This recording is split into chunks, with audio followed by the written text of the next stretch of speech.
Let's do an extremely quick analysis for the S&P as we approach the early stages of this shortened holiday trading week. We'll be back at the home setup for tomorrow's pre-market prep, so don't you worry about that. But for now, on the weekly time frame chart, what do we see here? Certainly a hammer candle in place where the long lower wick represents buyers stepping up, pushing prices back up to the opening print. And through the opening print, we do have a green-bodied bar to close at the top of the weekly range. So structurally, I would say that buyers have an edge here. If we think about location on the bar-to-bar count, we've produced equal lows as well as equal highs, so not much of an edge on the bar-to-bar count, but if we add in a bit more context and think of this as a weekly bull flag, we're breaking that in the upward direction, and you could even go further and say that this is starting to look like an ascending triangle, resolving the flat top in the upward direction. Both of those things are, of course, bullish. If we throw on our anchored view app from the all-time high, it's really noteworthy that we're turning what was once resistance, resistance, resistance, resistance here into now support and support in the lower wick of the previous week's worth of trade. So that is a bullish phenomenon. If we throw on the volume profile on the weekly time frame chart, we're trying to push away from this high volume node in the upward direction.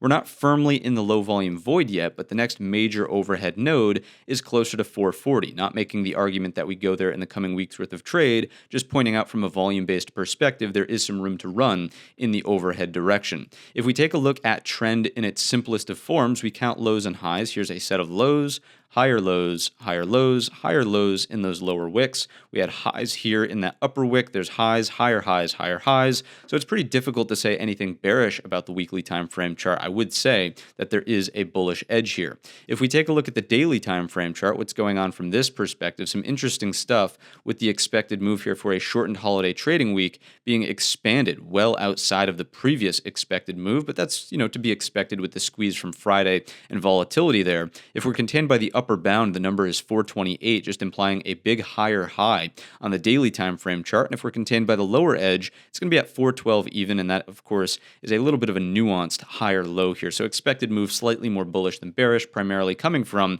the implication of a big higher high.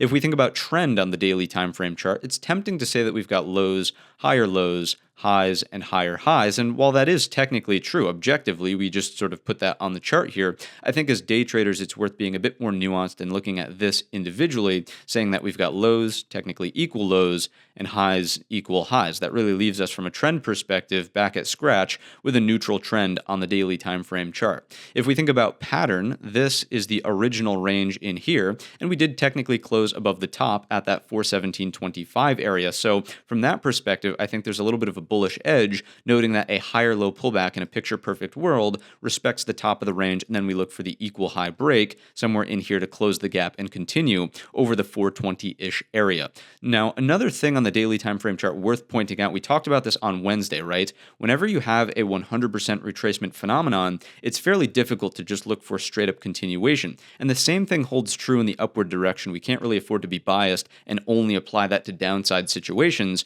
We do have a 100% retracement. It should be fairly difficult for markets to continue here in the upward direction over 420s without getting some sort of pullback first, confirming a higher low, and then the equal high break gets a little bit more interesting for that continuation into something like 425. Let's take a look at the hourly time frame chart now that we kind of understand the importance of 417. You can see the squeeze from Friday is as clear as day.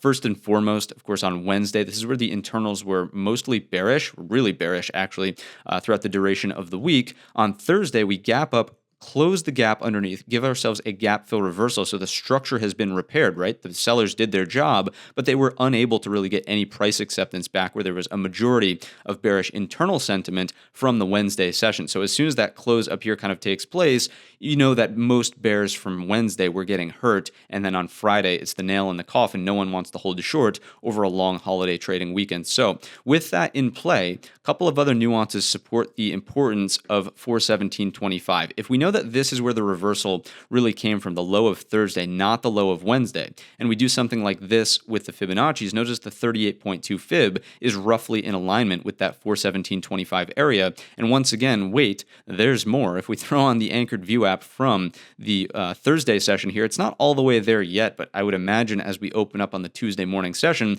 this will start to slowly creep higher and potentially act as confluence of support around 417.25. So to me, the situations are pretty clear straightforward and clear cut for the early stages of this week. We're really looking for a pullback here off of the 100% retracement resistance area and technically the beginning of a gap as well around 420. And the pullback wants to support around 417.25 if the buyers are going to firmly remain in control of this market. We'll look for a reversal there. You can look to be a buyer after you see hammer candle be produced. You could look for double bottoms, intraday, inverted head and shoulders, all of that stuff. Any reversal pattern really stands at 417.25. That's the picture perfect place for there to be some sort of response from the buyers on a pullback. If we do just get straight up continuation, I think it'll be fairly difficult to want to chase that move in the upward direction, especially considering that the breadth of the market right now still remains extremely negative. And I'll only share one chart with you there. We won't go through all of the weeds in today's episode, but where do the bears really start to see something impressive unfold, right? It's clearly just going to still revolve around that 417.25, but you can look for a pullback here. It wouldn't be unreasonable to look for a short if we see the setup early on in the week, but once again, don't overstay your welcome here. The stronger short is only on a break and then lower high underneath to really supplant us back down inside of that April balance range. If we just go back to the daily time frame chart for a moment, remember that if the bears were really going to make something happen as a look above and fail, it should have been a lower high here underneath 417.25. It just didn't happen. So it's still going to remain the most important area for the early stages of this week, and hopefully you can see why. So just once again, to reiterate the situations, looking for a pullback here, reversal off of 417.25, equal high break then into 425 overhead, and if we do get a lower high underneath, only after this happens. You're not shorting this breakdown, you're looking for the lower high to confirm it first. After that happens, you can start to look for some downside activity, and perhaps the first target should be the open and close of Thursday at 414.75. Remember that that's kind of where this squeeze stemmed from after there was clearly not a shot for any bearish acceptance in the Wednesday session as Thursday was coming towards that 4 p.m. bell. Let's take a brief look at our market internals and see if this is supporting any of what I just sort of spewed out there. I would say, again, it's totally reasonable to look for a pullback. Even though Friday was extremely impressive in the upward direction, internals, they're not overly supportive of that. Net outflows on the week, they're not significant. They're not under negative 500 million, but they aren't positive. That's for darn sure. And on the Friday squeeze session, we didn't even get up towards 300 million in the upward direction there. Same thing could be said about the advanced decline line. It's definitely positive. Don't get me wrong on the Friday session here, but it's not up in trend zone, not typically what you would imagine pairs with a really strong rally in the S&Ps themselves, sort of building the case that these aren't really new money buyers yet in the ES or in the S&P 500. It was a squeeze from all of those positions terribly on the Wednesday close, and we talked about that on the Wednesday midweek market update, right? Same thing with the cumulative tick. Thursday is really mild, doesn't really tell us a lot, but you would think that there would have been a stronger build on the Friday session. It's just simply not the case. We hardly even cracked 2,000 into the close here. So on the exchange level, although it was a nice squeeze out of the ES, you're not seeing broad-based market participation in the upward directions there. So again, going back to the hourly time frame chart to best illustrate, I think a reasonable pullback here is not out of the picture. It seems highly probable based on what I can see in front of us. I will show you just the one most concerning breadth chart here because to me it's the clearest illustration of all this. As we're squeezing on the Friday session, what does the SPX A50R do? And remember that this is a daily time frame chart. It doesn't even come close to producing highs in this area. It actually produces a lower low. It's not even, it couldn't recapture on the Friday squeeze the lows from where it broke down from. So you mean to tell me that this market's going to continue on deteriorating breadth after a squeeze? Probably not, right? So to me, the pullback situation is most likely. I think that Friday was really, the I don't want to call it like a blow off top, but it was certainly the climax, so to speak, of NVIDIA earnings, at least for the S&P itself. People close shop for the long weekend. It's going to be sort of slow and sluggish, I would imagine, to kick off the week. I think it's, the early stages of this week should be built for gathering data and preparing trades for later on, perhaps Wednesday, afternoon, Thursday morning, Friday, things of that nature. I don't really think it's, a good idea to be overly aggressive on the Tuesday morning open. We'll see, if there's a gap and there's gap rules to have in play.